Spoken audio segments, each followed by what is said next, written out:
8장 1절서부터 17절 말씀입니다. 누가복음 18장 1절서부터 우리 17절 말씀 한 절씩 교독하고 나가도록 하겠습니다. 예수께서 그들에게 항상 기도하고 낙심하지 말아야 할 것을 비유로 말씀하여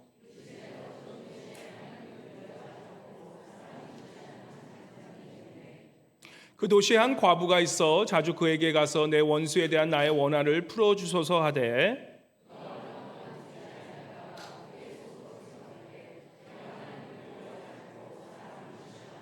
이 과부가 나를 번거롭게 하니 내가 그 원한을 풀어주리라. 그렇지 않으면 늘 와서 나를 괴롭게 하리라 하였느니라.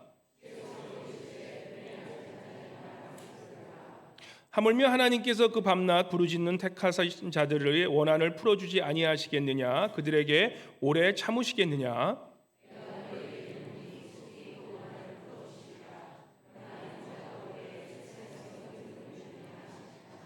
또 자기를 의롭다고 믿고 다른 사람을 멸시하는 자들에게 이 비유로 말씀하시되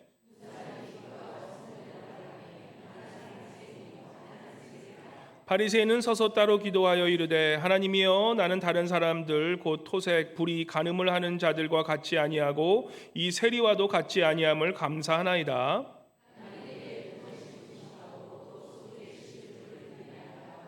세리는 멀리 서서 감히 눈을 들어 하늘을 쳐다보지 못하고 다만 가슴을 치며 이르되 하나님이여 불쌍히 여기소서 나는 죄인이로소이다 하였느니라.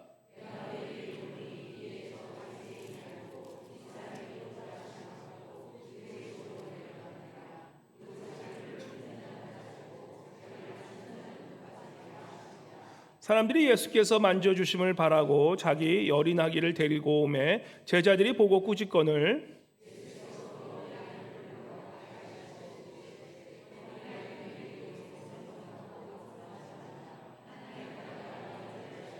다 함께 내가 진실로 너희에게 이르노니 누구든지 하나님의 나라를 어린아이와 같이 받아들이지 않는 자는 결탄코 거기 들어가지 못하리라 하시니라. 아멘. 시간 우리 임마누엘 선거자 나오셔서 주만이 내 반석 주님께 찬양 올리실 때 우리 큰 영광 주님께 올려드리기 바랍니다.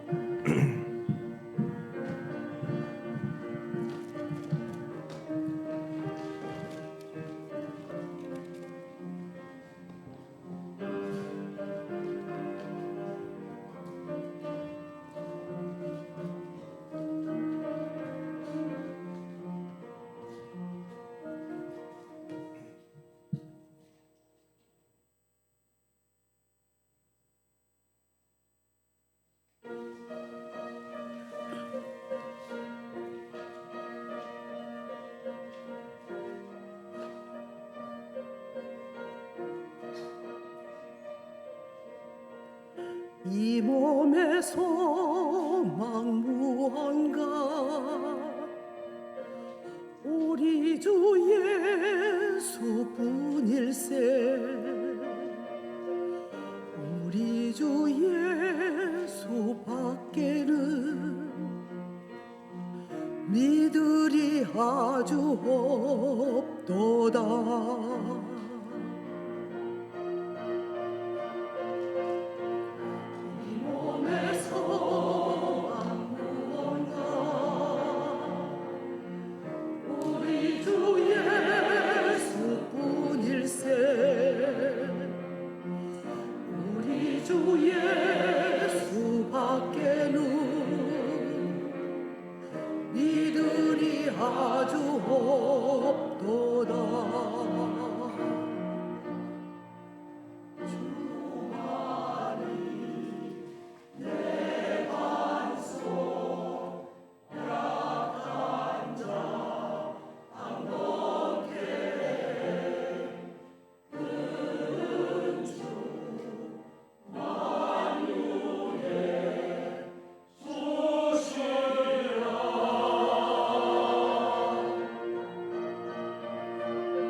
제목을 큰 박수로 주님께 영광 올려드리겠습니다.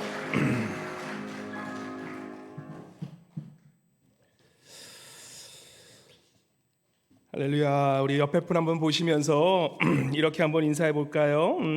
당신을 보니 예수님의 향기가 나네요 라고 한번 이렇게 한번 인사하겠습니다. 당신을 보니 예수님의 향기가 나네요. 예. 집에서 맨날 발냄새만 난다고 그렇게 듣다가 교회 오니까 예수님의 향기가 나네요. 너무 좋습니다. 우리 예수님의 향기가 나네요 하시면서 우리 한번 이렇게 인사해 볼까요? 천국 시민으로 삽시다 라고 이렇게 축복했으면 좋겠습니다. 천국 시민으로 삽시다. 할렐루야. 우리 오늘 본문 말씀 참 중요한 말씀이에요. 오늘 이 자리에 안 계신 분들은 참 너무 안타깝습니다. 마음에. 신학교에 가면 조직 신학이라는 그런 이 과목이 있는데, 이 조직 신학은 누가 가르치냐면 주로 그 신학교를 대표하시는 분, 오랫동안 신학 공부를 하신 분들이 모든 그런 신학 공부한 후에 이 모든 것을 이 합체해서 이 하나로 하는 묶은 그러한 신학을 조직 신학을 하는데, 그 조직 신학을 배우면 그 사람의 또한 그 신학교의 기품을 느낄 수 있게 됩니다. 사실 오늘 본문 말씀은 우리가 짧은 이런 이 가르침 속에서도 저도 개인적으로 살아가는 이 목회자로 살아가고 또 신앙인으로 살아가고 또 신학 공부를 하며 살아가는 사람으로서 어떻게 보면 본문 말씀이 오늘 이런 조직 신앙처럼 그동안 배워왔던 것을 한꺼번에 이렇게 다 풀 수 있는 그런 시간이 아닌가 싶습니다. 그래서 이 하나님의 나라라는 그러한 개념을 통하여서 정말 하나님께서 우리 이 말씀 속에서 예수님이 오신 이유와 이 세상을 창조하신 이유와 또한 우리가 날아갈 삶과 또한 이 마지막 이 재림의 그 시간까지 또 하나님의 영원한 나라를 볼 수 있는 그런 시각이 바로 하나님의 나라를 공부하면서 배울 수 있고 깨닫는 것이기 때문에 오늘 이 자리에 오신 분들은 참 축복된 자리에 오신 것을 아시고, 또한 오늘 또 말씀을 통하여서 우리 지난주에 이어서 하나님의 나라가 무엇인지를 깨달았다면, 그렇다면 오늘은 하나님의 나라에 우리가 어떻게 들어가고 또한 하나님의 나라가 어떻게 통치되는 것을 좀 배우심으로써 또 신앙생활에 큰 유익이 되시는 그러한 은혜의 시간 되시기를 우리 바랍니다. 지난주에 우리가 하나님의 나라에 대해서 배우면서 예수님께서 특별히 사마리아 갈릴리사를 지나시다가 바리새인과 제자들을 만나서 지금 누가복음 18장 19장에 말씀하게 됩니다.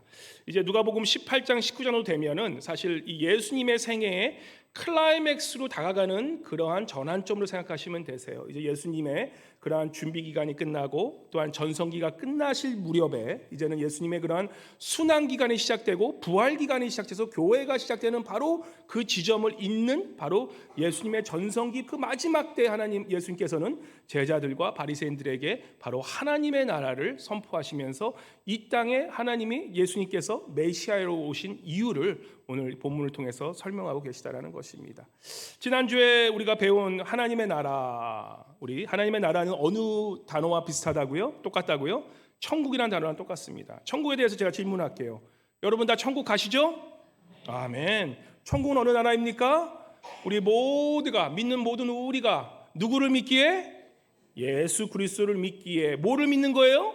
예수 그리스도께서 십자가에서 나의 죄 대신에 옆에 있는 사람 죄가 아니라 내 죄 때문에 내 죄를 대신해서 그 십자가에서 속량 제물로 속죄물을 바쳐주시고 대신 그 예수 그리스도께서 죽으신 예수 그리스도 다시 한번 부활하심으로 말미암아 우리의 영원하신 왕으로 구원자로 이 땅에 오신 것을 우리가 믿고 살아가는 것, 바로 그것을 믿음으로 예수 그리스도라는 그 예수 그리스도를 믿음으로 생명으로 부활하신 예수 그리스도를 믿음으로 우리에게 그 선물로 주시는 것이 바로 뭐라고요? 천국이라는 것입니다. 그래서 우리는 모두 죽고 나서 어디 간다? 천국 간다. 아멘. 아멘. 지옥 가시지 않으길 바랍니다. 예, 다 천국 가실 분이세요. 그 천국이 맞습니다. 하지만 우리가 성경을 읽다 보면 하나님은 깊으신 분이세요. 천국은 바로 그런 천국임에도 불구하고 성경을 읽다 보면 우리가 하나님의 나라, 바로 그 천국이 바로 창세서부터 하나님이 이 땅을 창조하신 때서부터 지금까지 이 연결되었다는 것을 성경을 통해 우리가 배우게 되는 거예요. 그래서 하나님의 나라는 우리가 하나님을 다 모르듯이 우리가 하나님 아는 지식은 정말 모래알 만큼도 못 되는 걸 우리가 인정하는 게 우리의 모습이라는 거예요. 그걸 인정할 수 있어야 돼요. 내가 뭘 다 한다, 신학자들이 내가 공부해서 다 한다. 아유, 천만의 말씀. 하나님은 영원하시고 무한하시고 정말 그 지혜가 너무나 바다처럼 깊으시고 우주 만물을 창조하신 그분이기 때문에 우리가 하나님이 어떤 분이신을 알기는 우리는 너무 부족하다. 그래서 우리의 결핍을 아는 것이 그게 겸손이고, 우리가 인간됨을 안다는 것은 결국 우리는 하나님에 대해서 완전히 모를 수밖에 없는 그런 부족한 인간인 것을 깨닫는 것이 우리의 본연한 자세라는 것입니다. 그래서 이 말씀은 우리에게 천국이라는 것을 우리가 알 수는 있지만 그 천국, 하나님의 나라를 우리가 완전히 알 수는 지금은 모른다는 것이 우리가 배워야 되는 부분이고, 바로 그러한 하나님의 나라에 대해 설명하면서 오늘 일부에는 특별히 우리 유스그룹 아이들 좀 불렀어요. 왜냐하면 아이들도 이걸 알아야 되는 거거든요. 그냥 어렸을 때부터 우리가 예수님 믿으면 천국까지요 끝, 그런 얄팍한 우리 기독교가 아니라는 거예요. 성경이 얼마나 깊은데요. 제가 오늘 말씀드린 이 설교 이거 하나 하려고 제가 볼 때 돌아보면 평생 어렸을 때부터 주일학교 다녔고 주일학교 교사했고 신학교 가고 다 했잖아요. 요거 말씀 하나 1분짜리 하나 전하려고 50평생을 살아오게 하셨다는 그런 생각이 들어요. 신앙은 너무 깊은 거예요. 예수의 말씀은 깊은 거예요. 하나님의 말씀은 깊고도 깊은 것이라서 우리가 사실 어렸을 때 그것을 가르쳐 주는데, 하나님의 나라에서 물어보니까 우리의 이 하나님의 나라는 어떤 것이냐라고 물어봤을 때 우리 지난주 17장 20절 말씀 기억하십니까? 바리새인들이 물어보는 거예요. 17장 20절 21절만 말씀 읽어볼까요? 17장 20절 21절 같이 읽어보겠습니다. 하나님의 나라에 대해서 읽겠습니다. 시작. 바리새인들이 하나님의 나라가 어느 때에 임하나이까 묻거늘 예수께서 대답하여 이르시되 하나님의 나라는 볼 수 있게 임하는 것이 아니오 또 여기 있다 저기 있다고도 못하리니 하나님의 나라는 너희 안에 있느니라. 그래서 하나님의 나라 이렇게 설명해 주니까 우리 유스그룹에 우리 현아가 어떻게 하냐면, 현아가 갑자기 그러더니만 현아야 What's the kingdom of God? 하니까 뭐라 하냐면 그 대답이 하시더라고요. 하더라고요. 우리의 반응인 거예요. 바리새인들의 반응이 똑같은 거예요. 바리새인들이 하나님의 나라가 언제 임하냐고 보니까 하나님이 예수님께서 뜬금없는 말씀하시는 거죠. 지난주 말씀이에요. 새롭게 들리시나요? 지난주에 한참 설명해 드렸는데, 하나님의 나라는 볼 수 있는 이때만 나라가 아니라는 거예요. 하나님의 나라는 여기다 저기다, 바로 죽으면 천국 저기 가는 거라고 얘기할 수도 있는 나라가 아니라는 거예요. 하나님의 나라는 in the midst of you. 이건 뭐냐면 너희 안에 직접 지금 있다라는 거예요. 그러니까 반응이 당연히 바리새 반응이 어떻겠습니까? 뭔 소리 하는 거예요 예수님께서. 하나님의 나라가 언제지 물어봤는데 갑자기 하나님의 나라가 우리 안에 있다라고 얘기하는데 이해를 못하죠. 우리들의 반응도 똑같은 거예요. 천국? 죽으면 가는 나라인데 목사님 또 무슨 이상한 소리 하려고 그러시나. 잘 들어봐야지. 잘 들으세요. 잘 들으시기 바랍니다. 예? 내가 여태까지 믿어왔던 그것이 깨지는 게 내 신앙이 자라는 시간이에요. 내가 여태까지 배워왔던 그 고정관념을 벗어나는 시간이 하나님을 그만큼 더 아는 시간이에요. 내가 여태까지 알았던 그것이 단 줄 알았는데 그것이 깨지는 순간이 우리 하나님이 어떤 분인지 발견하는 시간이기 때문에 이 시간 그런 하는 반응이 오히려 좋아요. 하나님의 나라는 무슨 나라냐? 바로 예수님께서 하나님의 나라는 너희 안에 있느니라는 그 말씀의 뜻이, 하나님의 나라는 우주처럼 우리 내 마음에 임해서 내가 이 마음을 깨달으면 하나님처럼 된다라는 그런 하나님의 나라입니까? 아니에요. 그거는 저 불교 저기 절에 가서 듣는 그런 얘기예요. 우리 기독교는 그런 기독교가 아니에요. 나를 깨달아서 내가 완전히 뭔가 무아징역에 이르러서 나를 깨달음으로 내 자아를 실현해서 얻어지는 게 하나님의 나라가 아니라는 거예요. 어떤 목사님 그렇게 가르치더라고요. 참 안타깝게. 하나님의 나라가 너희 안에 있다는 걸 가르치는데 내 자아 실현을 하면 하나님의 나라를 깨닫는다. 말도 안 되는 소리, 말도 안 되는 소리. 아이 어디서 이 완전 신비주의 그런 거 데리고 온 거야. 아니라는 거예요. 하나님의 나라는 내 안에 있는 건 맞아요. 하나님의 성전이 내 안에 계셔서 하나님은 모든 곳에 계신 하나님이신데, 그 말씀은 뭐냐면 하나님의 나라는 예수님이 그 말씀하고 계시잖아요. 예수님께서 바리새인들에게 또한 그 제자들에게 또한 그 모든 사람들에게 하나님의 나라는 너희 안에 있다는 것은 I am your kingdom is in the midst of you. 바로 예수 그리스도가 너희 안에 계심으로 너희가 예수 그리스도가 통치하는 그 하나님 나라에 이미 임하였다라고 말씀하시는 거예요. 그래서 하나님의 나라는 어떤 나라다? 하나님의 나라는 예수님께서 통치하시는 나라다라는 것을 알고 계시라는 거예요. 통치의 개념인데 예수님이 어떤 예수님입니까? 예수 그리스도. 그럼 하나님의 나라를 통치하는 분이 누구시다고? 예수 그리스도. 그리스도란 뜻이 뭐라고요? 기름 부은 자. 무엇로 기름 부은 자? 왕으로 기름 부은 자. 시편에 보면 하나님의 나라에 대해서 얘기하면서 왕으로 통치하실 그 하나님을 계속 찬양. 오늘 좀 하나님의 나라를 얘기하는데 시편을 많이 얘기할 거예요. 왜냐하면 시편 안에 보면 하나님의 나라를 얘기해주고 왕으로 오실 메시아를 얘기해주면서 바로 예수 그리스도가 통치하는 그 나라가 하나님의 나라라고 말씀하시거든요. 그래서 그 너희 안에 있다는 뜻은 엔토스, 헬라어로 엔토스란 뜻은 바로 예수 그리스도가 계신 그곳이 하나님의 나라고 바로 그 하나님께서 통치하신 나라. 묻겠습니다. 지금 여러분 이 순간에 우리와 함께 하시고 우리를 다스리는 그 예수 그리스도가 우리의 왕이심을 믿으십니까? 아멘. 우리가 천국 가는 것은 당연히 믿어야 돼요. 하지만 죽고 나서 가는 곳이 천국뿐만 아니라 우리가 지금 이 땅에 살면서 지금 이 시간 어제 정치에서 무슨 일이 있던지 간에 어떤 불안한 일이 지금 이 순간 나를 부럽게 하는 그 어떤 일이 있던지 간에 바로 지금 나를 통치하시고 나를 이 가버닝 하시고 또 나를 지금 이 시간 다스리신 분은 바로 누구시다? 바로 왕위로 오신 예수 그리스도인 것을 믿음으로 살아가는 것, 그게 천국 백성의 자세라는 것입니다. 그렇다면 우리가 물어볼 게 있죠. 하나님의 나라는 영원한 나라이라면 하나님의 나라는 언제부터 시작된 겁니까? 하나님의 나라는 사실 태초부터 시작된 것이 하나님의 나라세요. 하나님의 나라는 하나님께서 세우신 나라이시고 태초부터 우리를 지으셔서 하나님의 백성으로 찬양하기를 원했는데 인간은 어떻게 합니까? 우리 인간은 창조된 첫날부터 태초부터 인간은 하나님을 떠난 죄악에 있었던 거예요. 그게 아담의 죄악이에요. 하나님을 떠나간 인생들, 하나님께서 자신을 예배하라고 경배하라고 지으신 하나님의 이미지대로 하나님의 그러한 축복을 받은 그 인간이 하나님을 떠나가게 되죠. 그래서 아담과 이브가 그 죄악으로 말미암아 인간은 떠나가게 돼요.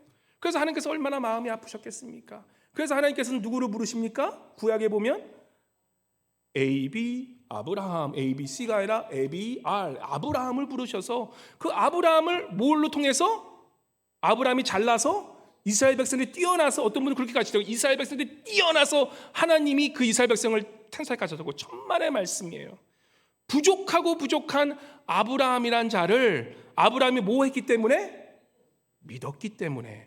그 믿음의 구약의 믿음이 신약의 예수 그리스도를 믿는 믿음으로 전달되는 거예요. 바로 아브라함이 하나님을 여호와 하나님만을 믿었기에 온 세상 사람들이 여호와 하나님을 모를 때에 하나님만을 믿었기에 그 아브라함을 통하여서 야곱을 통하여서 오늘 책에 보면 야곱의 하나님이라는 것이 이스라엘의 하나님이라는 뜻이 저 이스라엘 민족의 하나님이라 우리 민족 우리 믿음을 하나님의 자녀가 된 모든 민족의 하나님이시라는 뜻이에요. 그래서 아브라함의 통하여서 그 야곱의 믿음을 통하여서 또 누구의 믿음? 이삭의 믿음을 통하여서 또 이삭 후에 누구의 믿음을 통하여서 요셉의 믿음을 통하여서 또 요셉을 통해서 하나님께서 예굽에 가신 다음에 그 이스라엘 백성들을 만드시고 누구를 통해서 모세를 통해서 그 이스라엘 백성들을 그 애굽에서 그 출애굽기 시키셔서 그 광야의 시간을 지나게 하신 다음에 이제는 약속의 땅에 이르게 하셔서 이제는 이스라엘이라는 나라를 만들게 하시잖아요. 그래서 이스라엘 나라는 그 시간 그 시대에 이 인류 역사상 그 어떤 나라도 하나님만을 예배하기 위한 그런 나라는 없었는데 왜 이스라엘이라는 나라가 중요하냐면 성경에 바로 하나님께서 모든 사람들이 하나님을 버리고 하나님만을 모르는 그러한 때에 하나님만을 예배하고 하나님만이 나의 구원자 되시고 하나님만이 나의 왕이 되심을 증거하고 살아가는 그런 민족으로 이스라엘 백성을 세우신 거예요. 그래서 우리 구약은 이스라엘 백성이 하나님의 나라를 보여주는 잠정적인 임시적인 하나님의 나라가 임했던 것이라고 얘기하는 거예요. 근데 임시적이고 잠정적인 게 중요한 거예요. 그래서 하나님은 하나님의 나라의 백성은 이런 것이야 라고 하면서 대제사장 예배하는 백성으로 세우신 거예요. 그게 이스라엘 백성이에요. 근데 이스라엘 백성이 지금도 메시아를 예배하지 않잖아요. 어떤 분은 그러한 이스라엘 백성들이 이 이스라엘 백성이 근데 지금 이 이스라엘 백성들은 그때 이스라엘 백성처럼 메시아를 배워야 되는데 메시아를 떠난 백성이 지금 이스라엘 백성이 된 거예요. 그래서 하나님께서는 그 이스라엘 백성들을 어떻게 하십니까? 결국에는 침략하게 하시고 무너지게 하신 후에 그래서 어떤 일이 생깁니까? 바로 수백 년의 그러한 바벨론과 아수리아의 그러한 침략을 통해서 수백 년을 암흑의 시간을 지나간 후에 누구를 보내시죠? 바로 메시아이신 예수 그리스도. 그래서 우리의 인류의 역사를 볼 때 예수 그리스도의 탄생이 왜 그렇게 중요하고, 특별히 우리 서양, 우리 웨스턴 이런 역사를 볼 때 왜 우리 예수님 태어나기 전에 뭐라 그러죠? BC, before Christ. 예수님이 태어난 AD. 바로 이 시간을 예수님 때로 변한 게 예수님이 이 땅에 오심으로 하나님의 나라가 이 땅에 잠정적으로 세워진 것을 우리가 인정하는 거예요. 완전히 도래할 하나님의 나라는 예수의 재림하실 때 오지만 그 하나님의 나라는 이미 이 땅에 이루어졌다는 것을 우리가 인정하고 살아가는 거. 그게 시간의 그러한 BC와 AD의 다른 점이라는 거예요. 그래서 예수님이 이 땅에 오심으로 바로 예수님께서 통치하실 그 하나님의 나라가 생겼다는 것입니다. 그런데 그게 어떻게 됩니까? 결국에는 우리 예수님께서 통치하신 불구하고 이 세상에 많은 그런 세력들이 있어요. 악한 세력들도 있고 영적인 세력들도 있고 악한 지도자들도 있고 여러 그러한 이 세상의 그러한 이 파워를 가진 자들이 서로 이제 지금은 싸우고 있지만, 하나님이 오실 때는 이 세상의 모든 악한 세력과 이 세상의 모든 그러한 파워들은 다 주님 앞에 어떻게 한다? 바로 무릎 꿇는 날이 올다라는 거예요. 그래서 주님의 통치하심이 바로 완전해진 날이, 그 날이 바로 예수님께서 이 땅에 오셔서 재림하실 그 날이라는 거예요. 그래서 그것을 믿는 우리들, 그래서 하나님의 나라는 이 땅에 도래했지만, 이미 도래하셨지만 아직도 도래하지 않은 이 시대를 우리는 무슨 시대라 그런다? 은혜의 시대라 그런 것입니다. 아직까지 하나님께서는 그 하나님의 인자하심과 오래 참으심을 통해서 하나님은 아직까지 그 예수께서 재림하실 날을 가르쳐주지 않으시고, 그 예수님의 재림은 만년 후에 있을지 1000년 후에 있을지 아니면 오늘 이 예배가 끝나는 이 시간에 있을지 아무도 모르게 하신 것이 하나님의 비밀이라는 것입니다. 그래서 우리 하나님의 나라는 영원한 나라는 거예요. 하나님의 나라는 영적인 나라일 뿐만 아니라, 하나님은 영의 세계의 나라일 뿐만 아니라, 하나님은 이 땅을 통치하시는 현실 속의 하나님 나라이기 때문에 우리 하나님의 백성들은 저 영적인 들어가서 이러면서 사는 인생이다 아니라는 거예요. 우리는 이 땅의 이 현실 속에서 그러한 하나님의 나라를 이루고 살아가는 백성이 우리 백성이 되어야 되고, 하나님의 나라는 과거와 또한 현재와 또한 미래를 영원히 있는 영원한 나라. 그래서 우리가 죽고 나서 그 천국 가면 영원한 하나님의 낙서로 백성을 살아갈 그 나라가 바로 하나님의 나라이기 때문에 우리가 그 하나님의 나라를 이해하고 아는 것이 너무나 중요하다는 것입니다. 우리는 미국 시민으로 살아가는 분도 계시고 한국 시민으로 살아가는 분도 계세요. 그래서 우리는 미국 시민으로 살면 대통령의 영향을 받고, 한국 시민으로 살아가면 한국 대통령의 영향을 받고, 그죠? 어디 살아가는 그 지도자의 영향을 받을 수밖에 없지만, 하나님의 나라의 백성을 살아가는 누구의 통치를 받고 누구의 다스림을 받는다? 바로 왕이신 예수 그리스도의 그러한 통치함에 살아가는 것. 그게 바로 뭐예요? 바로 하나님 나라의 백성이요, 우리 영원한 나라의 그러한 백성이고, 우리 교회 안에 교회의 의미라는 것입니다. 주기도문 우리가 매일 외우죠. 나라가 임하옵시며 뜻이 하늘에서 이루어진 것이 땅에서도 이루어지니라. 바로 이 말씀은 미래에 이어질 그 하나님의 나라일 뿐만 아니라 현재형으로 쓰여지는 거예요. 하나님의 나라가 임하옵시며, 바로 오늘 이 순간 하나님의 나라가 임하진, 하늘에 이루어진 그 하나님의 나라가 오늘 이 땅에 나의 현실 속에서 이루어지게 하는 그 기도와 간구가 우리 주기도문이라는 것을 알고 깨닫게 되는 거예요. 그래서 하나님의 나라가 무엇인가 우리가 개념이 잡히기 시작하면, 이제는 그렇다면 더 구체적으로 오늘 말씀 속에서는 그러면 하나님의 나라는 어떻게 통치되냐, 이걸 아는 게 중요하죠. 이게 핵심이에요. 하나님의 나라 백성으로서 그러면은 하나님의 나라는 어떻게 다스려지는지를 우리가 오늘 좀 배우기 원합니다. 자, 기독교라고 얘기할 때 많은 분들이 목사님이 그런 게 들어봤어요. 기독교는 관계이다. 또 어떤 목사님이 이렇게 얘기해서 하나님의 성품이 너무나 중요하다. 저는 이런 성경으로 부분적으로 들었어요. 하나님이 관계인 것도 알아. 하나님의 성품이 중요한 것도 알겠어. 근데 그게 하나님의 나라랑 무슨 관계가 있느냐? 오늘 말씀을 잘 들으시는 분들은 하나님의 우리가 배웠던 중요한 것들이 연결되는 그러한 축복이 있을 거예요. 복음과 연결되는 것을 깨닫게 되고, 하나님을 왜 아는 것이 중요하다는 것을 오늘 아실 겁니다. 우리가 하나님을 알아가는 것, 우리가 인생의 크리스찬으로서 가장 해야 되는 것이 무엇입니까? 하나님을 알아가는 것. 이 정도쯤은 들어보셨죠? 우리의 인생의 목적이 뭡니까? 하나님을 영화롭게 하는 것. 그 하나님을 어떻게 영화롭게 하니까? 우리가 knowing God, 하나님을 알아가는 것 자체가 하나님을 영화롭게 한다는 것이에요. 왜 하나님을 알아갑니까? 라는 잘 근데 듣지 못했어. 왜 하나님을 알아가는 게 그렇게 중요합니까? 라고 질문하면 뭐라고 대답하시겠습니까? 하나님 나라의 백성으로서 쉽게 얘기하면 이거예요. 왜 우리가 대통령들에게 관심이 있죠? 대통령에 관심 있는 것은 그 대통령이 어떤 사람인가에 따라서 무슨 정책을 따냐에 따라서 우리 내 살아가는 삶에 내가 받을 메디케이드와 내가 살아갈 베네핏에 영향이 가기 때문에 우리가 정치에 관심 두는 거예요. 하나님의 나라에 하나님의 어떤 분이신을 알기 위함은 왜냐면 하나님의 나라의 백성으로서 하나님의 나라가 어떻게 되는지를 알야지만 우리가 하나님의 백성으로 살아갈 수가 있다는 거예요. 그래서 지혜에 대해서 얘기하면서 잠언 1장 7장은 뭐라고 얘기합니까? 우리 지혜에 대해서 잠언 1장 7절 뭐라고 얘기합니까? 한번 같이 읽어볼까요? 시작. 여호와를 경외하는 것이 지식의 근본이거늘 미련한 자는 지혜와 훈계를 멸시하니라. 미련한 자는 어떤 분이냐면 지혜, 하나님을 아는 지식을 경멸한다는 거예요. 나는 예수님 잘 믿어, 나는 크리스찬인데 하나님에 대해서 얘기해 보세요. 아무것도 몰라. 아니라는 거예요. 지혜는 어디서 오냐면 여호와를 경외하는 그 지식에서 지혜가 생긴다는 거예요. 공부 많이 해서 오는 것이 아니라 내가 뭐 PhD를 따서 오는 것이 아니라 내가 여호와 하나님을 경외하는 그 지식이 쌓이고 그 지식이 쌓임으로써 내가 하나님을 더 알게 됨으로 말미암아 그것을 나의 삶 속에서 내가 그 삶 속에서 경험하고 그 삶 속에서 살아냄으로 말미암아 내가 여호와를 알게 되고 그것이 지혜라는 거예요. 물어보십시오 자신에게. 영원한 하나님의 나라, 영원한 세상을 아는 것보다 더 큰 지식이 어디 있겠습니까? 그러한 하나님의 비밀, 바로 그것을 여호와를 경외하는 그 지식이 그래서 지혜의 근본이 된다고 얘기하는 거예요. 지혜 있는 자가 되기 위해서는 하나님을 아는 것, 이것이 그 어떤 것보다 귀하고 그 어떤 금보다도 귀하고 그 어떤 보물보다 귀하고 가장 귀한 것이 바로 하나님을 아는 지식이다라고 성경은 우리에게 가르쳐주고, 이 세상의 지식을 좀 배워보신 분들은 그게 사실이고 그게 진리인 것을 깨달으실 겁니다. 자, 그러면 하나님을 알아간다는 건 하나님이 어떤 분이실까요? 한번 한 가지만, 하나님은 어떤 분인가 질문하면 뭐라고 대답하실 겁니까? 하나님은 아멘, 사랑이시다. 좋아요, 좋아요.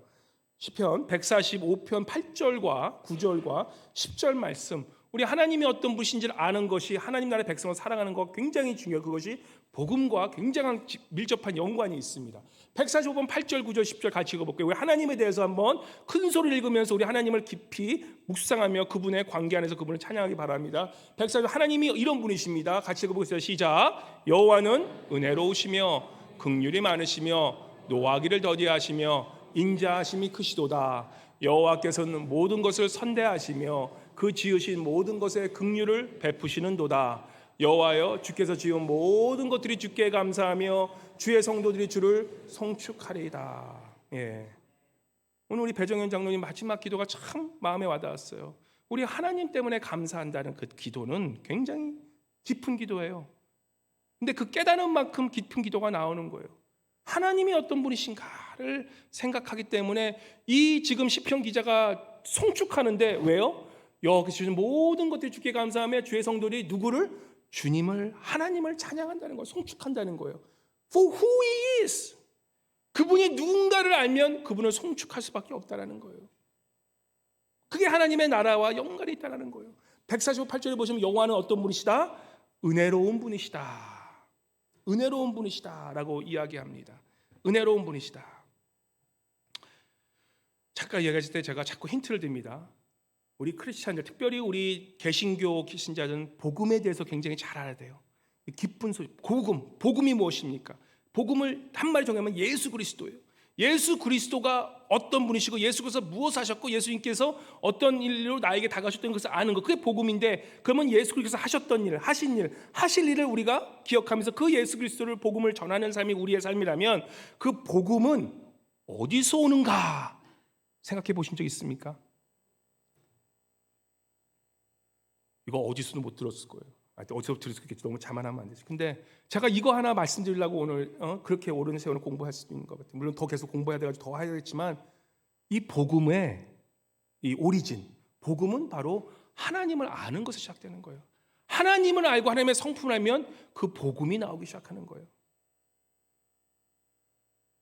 복음이라고 하는 이 복음장, 한번 무슨 복음장이 생각나십니까? 무슨 복음장? 누가복음 4장 13절. 우리 누가복음 4장 13절 한번 같이 한번 찾아주실래요? 누가복음 4장 13절 한번 읽어보시면, 누가복음 4장 13절 4장 18절, 우리가 잘 아는 누가복음 4장 18절 보시면 우리 같이 못 치면 성경 한번 찾아보세요. 누가복음 4장 18. 이것을 한마디로 복음이라고 우리가 대합니다. 누가복음 4장 18절 한번 같이 읽어볼까요? 시작. 주의 성령이 내게 임하셨으니 이는 가난한 자에게 복음을 전하게 하시려고 내게 기름을 부으시고 나를 보내사 포로된 자에게 자유를, 눈먼 자에게 다시 보게 됨을 전파하며 눌린 자를 자유롭게 하고. 복음에 대해서 우리가 이때 이 4장 18절을 주로 많이 인용해요. 우리 이사야의 말씀이기도 하지만 주의 성령이 내게 임하셨으니 이는, 주의 성령이 내게 임하셨으니 이는 가난한 자의 복음을 가지고 내게 뭐예요? 내게 뭘 받았다고 그래요? 기름을 부으시고. 이게 뭐예요? 바로 메시아라는 뜻이에요. 크라이스트라는 뜻이에요. 내게 기름을 부으셨다는 것은 내가 주님의 그 기름 부은 자, 어노인팅 받은 자, 영어로는 He has anointed me라고 얘기해요. 예수 그리스도께서 기름 부은 자를 받았던 것은 바로 무엇으로 기름 부음 받았다? 통치하시는 하나님의 나라의 왕으로서 이 땅에 오셨는데, 그 하나님의 나라는 어떤 것이냐고 했을 때 가난한 자, 이 가난한 자는 정말 소망이 없는 자들에게 기쁜 소식을 준다는 거예요. 동굴에 묻혀서 정말 소망이 없다라고 하는 그런 자들에게, 어떤 상황에서 나는 정말 이 사면초가라고 느껴지는 그런 상황 속에서 그러한 가난한 자들에게, 심령가들에게 기쁜 소식, 구원의 소식을 주는 게 하나님의 나라, 바로 그 예수 그리스도 기름 부은 자의 통치의 나라라는 것입니다. 바로 그분이 내게 기름 부으시고 나를 보내사 포로된 자에게 자유를 주신다는 거예요. 무엇에 묶이고, 도박에 묶이고, 마약에 묶이고, 술에 묶이고, 여자에 묶이고, 뭐에서 묶인 그런 사람들에게 자유를 주시고, 눈먼 자, 보이지 못하는 자가 다시 한번 눈을 뜨게 하시고, 이제는 그러한 이 눌린 자를 자유롭게 하는 것을, 그러한 좋은 소식을 전하시는 그 부분이 바로 예수 그리스도와 기름 부으신 자, 바로 왕으로 통치해서 이 하나님의 나라를 전하신 자가 바로 예수 그리스도라는 것입니다. 그러면 왜 이러한 좋은 소식이 나오냐라고 했을 때 그 좋은 소식은 바로 어디서부터 나오냐면 하나님이 그런 분이시기 때문에 나온다는 거예요. 하나님이 그런 분이시기 때문에. 하나님이 어떠한 분이시라고요? 하나님의 성품 처음 얘기했을 때 아까 시편 145편에 보면 하나님은 어떤 분이시라고요? 하나님은 은혜. 시편 145편 한번 다시 한번 찾아주세요. 시편 145편에 보시면 8절에 보시면 여호와는 어떤 분? 은혜로우신 분이다. 사람들이 물어봐요. 왜 십자가입니까? 왜 십자가여야 됩니까? 라고 얘기하죠. 그러면 그 십자가는 뭐예요? 은혜인 거예요. 은혜란 뜻이 무엇입니까?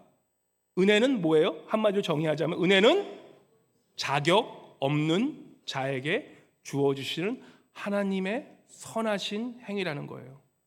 자격 없는 자, 죄인으로 죽을 수밖에 없고 형벌받을 수 없는 우리에게 은혜로우신 하나님의 그 성품은 십자가를 통해서만이 우리를 구원할 수밖에 없기 때문에 바로 그 십자가를 통해서 우리의 죄를 깨끗게 하시고 이제는 우리에게 그 십자가의 은혜로 우리의 죄를 모든 것을 속죄시켜 주실 뿐만 아니라 하나님의 자녀로서 살아갈 수 있는 그 은혜를 우리에게 주셨다는 것.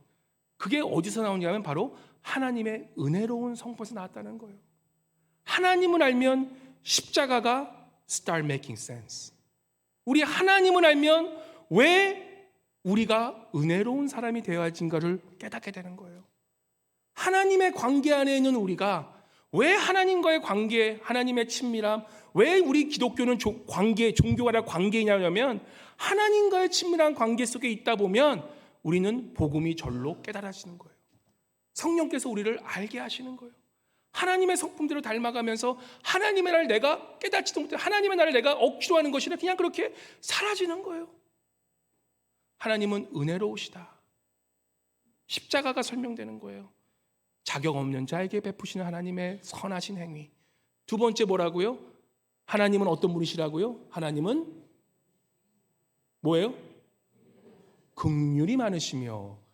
하나님은 긍휼이 많으시다는 뜻이 무슨 뜻입니까? 긍휼이 많다는 것이 무엇이에요? 영어로는 뭐죠? 영어로는 compassion이라고 그래요. mercy라고 그러고 compassion이라고 그래요. 비슷한 단어인데 compassionate. 영어 좀 공부하신 분들 아시죠? com이라는 뜻이 뭐예요? com이라는 뜻이 뭐예요? com, community, communication. com은 뭐예요? together, 함께 한다는 것이에요. com은. 그리고 passion이라고 그러면 우리가 열정적을 패션하지만 그 열정의 뜻은 우리가 이 고난 기간을 패션육이라 그래요. 왜 패션육이냐? 패션이라는 뜻은 뭐예요? suffering이라는 뜻이에요. suffering. 하나님 is long suffering. 어제 주례하시는 목사님이 하시다고 결혼은 long suffering 하는 걸 배우는 것이다. 우리 하나님의 long suffering, 오랫동안 고난을 참으시는 것을 견디는 게 바로 결혼이기 때문에 이 결혼을 통해서만 하나님을 알게 되는 것이 얼마나 축복인지요. 내 남편이 축복인게요. 그래서 저 인간 저렇게까지 변하지 않냐. long suffering을 같이 하는 게 결혼 생활이라는 거예요. 그러면서 뭘 깨닫습니까? 하나님을 깨닫는 거예요. 그게 결혼이 축복이라는 거예요. compassion, 우리 하나님은 긍휼의 하나님, 컴패션의 하나님이신데 그 컴패션의 뜻을 알면 왜 하나님께서 이 땅에 뭘 오셨다? 뭐예요? 뭐라 그래요? 성육신. Thank you very much. Carnation. 성육신한 것을 이해하게 되는 거예요. 난 이해가 안 가서 신학교 공부 왜 성육신인가? 왜 성육신이 주리양인가? 왜 하나님이신가? 하나님이 도대체 이 땅에 인간으로 오셔야 되는가? 이게 말이 되는 소리입니까? 솔직히 여러분 같았으면 하나님이신 하나님이 그 자리에서 이 땅에 왜 인간으로 오시겠어요? 왜 지금 나 있는 모든 특권 다 누리고 다 버리고 저 아프리카에 정말로 우리 여석임 선교사님처럼 저 고생하면서 가실 분이 얼마나 있겠어요? 없다라는 거예요. 근데 왜 그렇게 성육신 하셔야 되냐? 바로 우리 하나님이 어떠한 분이시다? 컴패셔넷 하신 분이다. 긍휼하신 분이시다. 그 긍휼한 뜻은 뭐예요? 함께 고통을 나누시는 분이 우리 하나님의 성품이시라는 거예요. 설명이 되는 거예요. 설명이. 우리 하나님이 어떤 분이시라면 왜 예수님께서 그 많은 고통을 십자가를 지셨냐는 것을 이해가 되는 거예요. 함께 고통을 나누는 것. 그게 우리 하나님의 성품이시라는 거예요. 사람들은 묻습니다. 그러면은 하나님은 왜 저 인간은 저거는 지금 당장 번개가 떨어져서 저건 죽어야 될 인간을 왜 그냥 놔두십니까? 그럴 때 많잖아요. 저놈의 인간 생각하면 막 열이 받고 막 당장 저거는 심판받아야 될 인간인데 라고 생각하는 그런 인간 죄송하지만 한 명씩은 계시죠? 네, 다 있어요. 우리가 없는 척하고 살아도 우리 그런 사람 다 한 명씩은 만나고 살아요. 그런데 왜 그런 분들이 도대체 더 뻥뻥거리며 잘 사냐? 우리 하나님이 어떤 분이시다? 우리 하나님은 여기 뭐라 그래요? 노하시기를 더디하시며 우리 하나님은 slow to anger. 우리 하나님의 성품은 노하시기를 더디시는 하나님이시라는 거예요. 우리 한국 분들은 이해를 못하는 컨셉이에요. 우리는 못했습니까? 우리는 그냥 급해가지고 열받으면 바로 그냥 뚜껑이 열리는 게 우리의 모습인데 우리 하나님이 그렇게 됐다가는 정말 이 세상에 구원받을 자 한 명도 없었겠죠. 그런데 우리 하나님은 오랫동안 참으신 하나님이시라는 거예요. 얼마나 감사한지. 노하기를 더디하신 하나님 깊이 묵상해 보세요.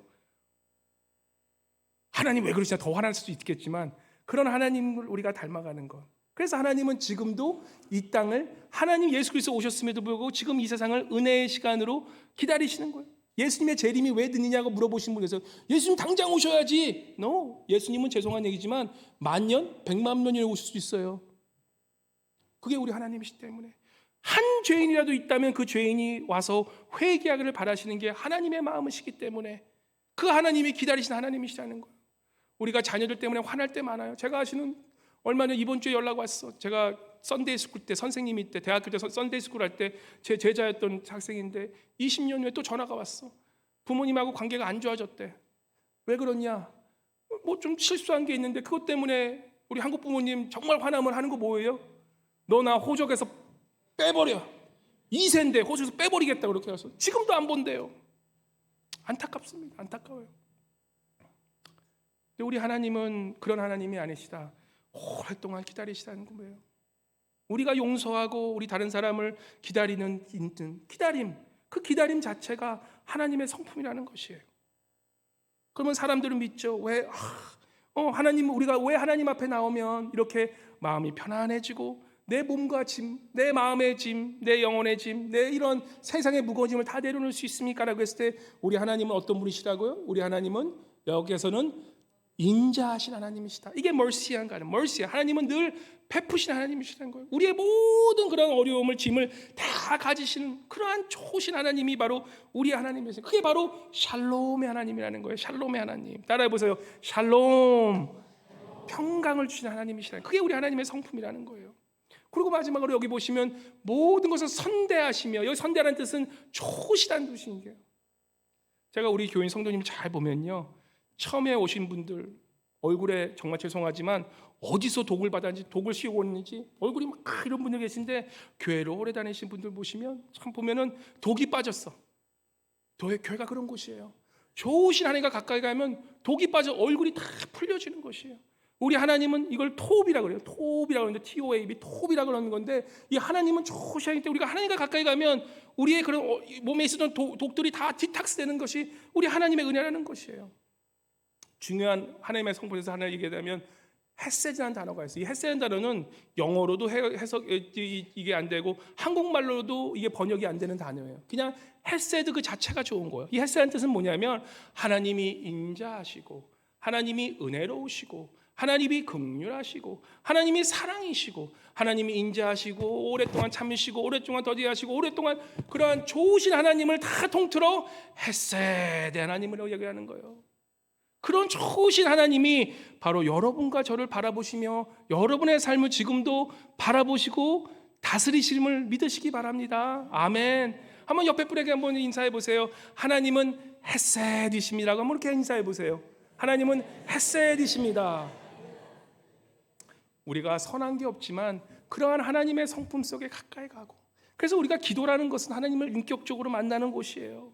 하나님을 기도한다는 것은 우리가 하나님을 기도해서 능력으로 하나님을 바라는 것도 있지만, 기도라는 것의 근본적인 것은 하나님께 가까이 가면서 하나님의 성품을 닮아가는 것. 그래서 기도를 오래 하다 보면 내가 하나님의 헤세드의 성품을 닮아갈 수밖에 없는 거예요.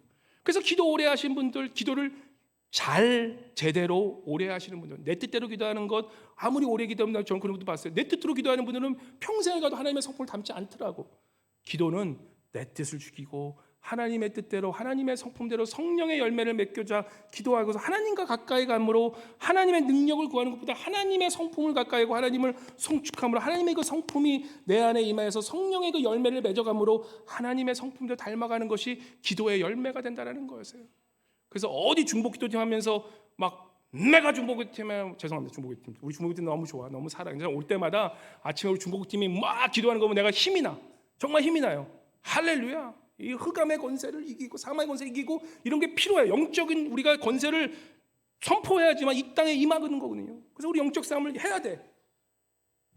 그렇지만 그 영적인 싸움의 승리는 우리의 성품의 열매와 하나님의 그 성품의 열매로, 성령의 열매로 나타나는 것. 그래서 우리의 삶이 더욱더 사랑과 인자와 또한 이 오래 참음이 이 삶 속에서 사라지는 것, 그게 바로 우리 기도의 역사라는 것입니다. 그래서 바로 이러한 성품을 우리가 알 때에 바로 어떠한 일이 생겨나냐라고 했을 때, 우리 시편 148편 우리 한번 같이 읽어볼까요? 시편 148편, 바로 복음의 소식이 하나님의 성품에서 이 벌어진다는 거예요. 그래서 우리 146편 우리 7절, 8절, 9절 말씀 같이 읽도록. 자, 한번 보세요. 시편 145편은 아까 그 하나님의 성품을 찬양하면서 하나님을 찬양했어요. 시편 146편은 바로 그러한 하나님의 성품 때문에 어떠한 일이 일어나는지, 하나님의 나라의 왕으로 오신 하나님의가 어떻게 다스리는지를 우리가 한번 146편 7절, 8절, 9절, 10절, 그래서 이게 복음이거든요. 이게 이사야에 나오는 누가복음 4장 18절에 나오는 복음이라는 거예요. 4장 146편 7절, 8절, 9절, 10절 같이 읽었습니다. 시작. 억눌린 사람들을 위해 정의로 심판하시며 줄인 자들에게 먹을 것을 주시는 이시로다. 여호와께서는 갇힌 자들에게 자유를 주시는도다.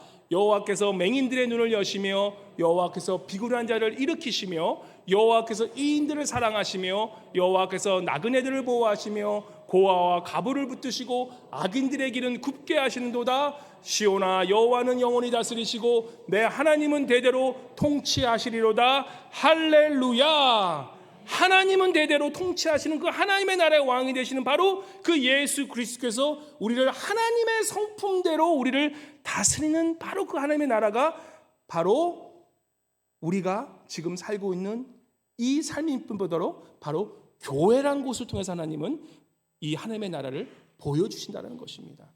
그럼 자, 교회란 무엇인가?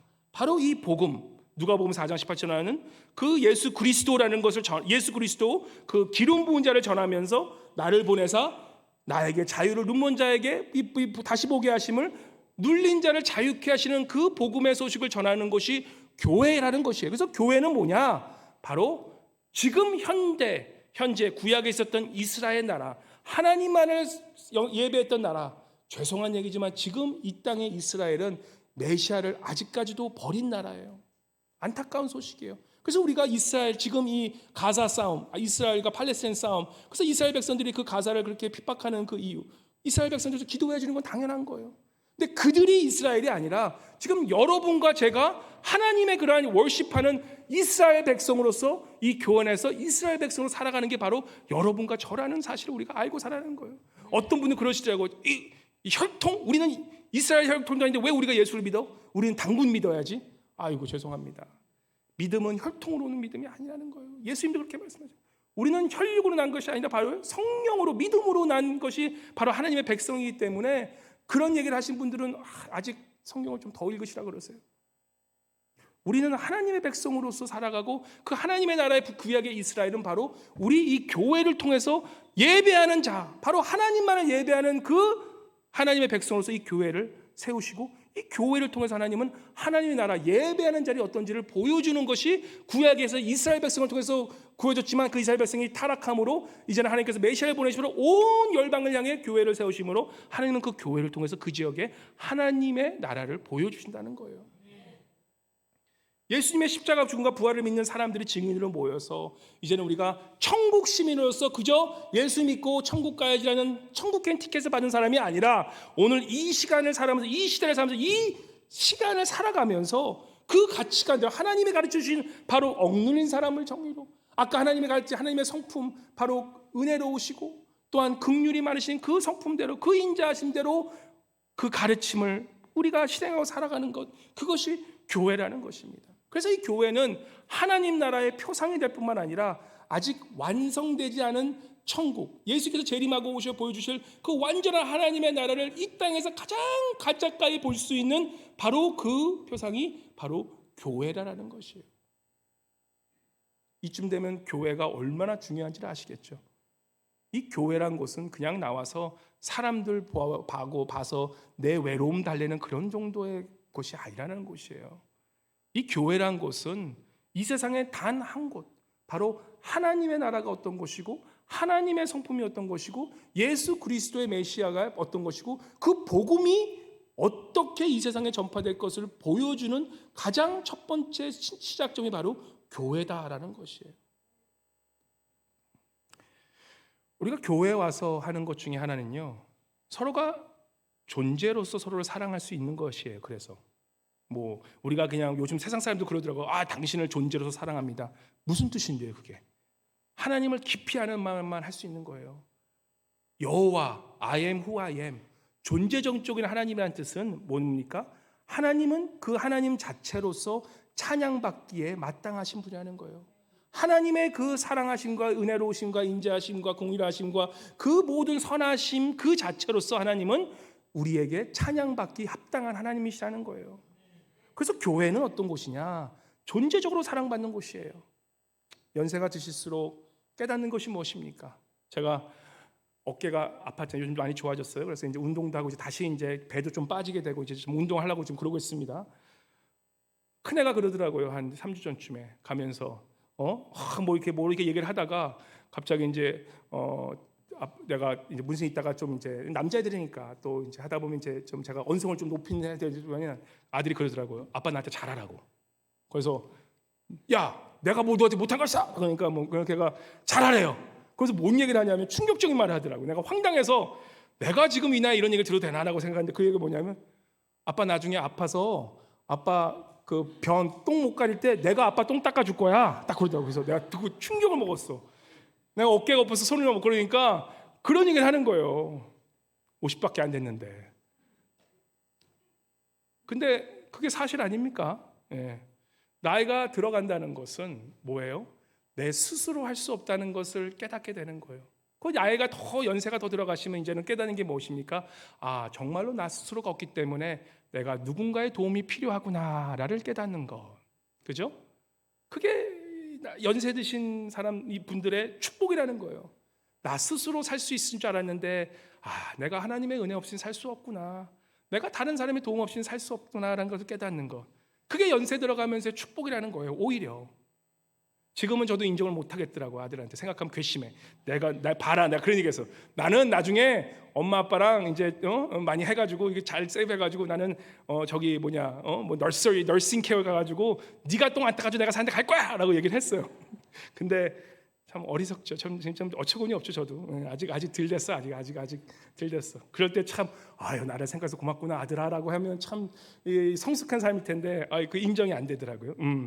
아직 내 안에 쓸데없는 자존심이 남아 있는 거예요. 이 교회는 비록 내 스스로 내가 이것을 닦을 수도 없고 내 스스로 아무것도 먹을 수 없음에도 불구하고 하나님은 나를 있는 모습 그대로 사랑하는 곳이다라는 것을 아는 것이 교회다라는 사실이에요.